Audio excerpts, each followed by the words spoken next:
Fathulla akam xudo rahmat qilsin, ajoyib insondilar. Anvarjon, rahmat. Yoshlar oqshomi, go'zal oqshom. Meni ovozimni ko'pchiliklar eshitgansizlar. Bitta taqlidchi yigit bor-ku, Nurbek. Erkin Komilov ovozini taqlid qiladi, Afzal Rafiqovlarni, Hamza Umarov, Soyib Xo'jayev. Bir kun shu oldimda, menga qaragin o bola. Qanaqasan dedim. Yaxshi dedi. Yaxshi dedi. Meni ham ovozimni qiyin, ruxsat senga dedim. Xo'p dedi. Mana hozir qilib yurgan bo'lsa kerak ovozimni.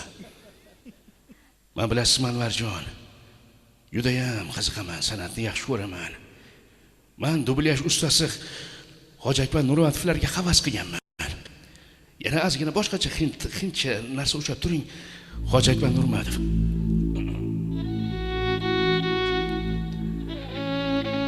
Farzandlik burchini ado etganlar. Hind filmidan askar monologi she'ri.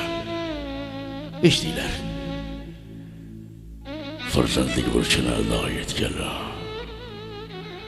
Tuprog'ing qarzini rabo etganlar.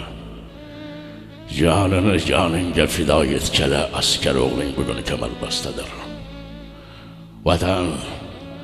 Vatan boshing ko'tar bardam bo'l dadil. Ey ona vatanim, tanda jonimsan. Tomirimda oqqan toza qorimsan. Yoshlar oqshomi, go'zal oqshom. Rahmat e'tiboringlar uchun birodarlar. Qarsakinglar.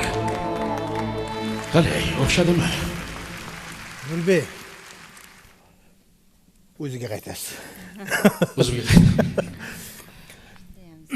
Bizga ham juda ham foydali bo'lgan bir bo'lim bor. Shu bo'limni Hoji Akbar akam ovozlarida aytib bersangiz. Qaysi? Reklamani. Tezgina. Hali gaplarim bor, xo'p, mayli. Hurmatli yurtdoshlar, bugun ayni damda yoshlar kanalida Yoshlar oqshomi, go'zal oqshomida reklama.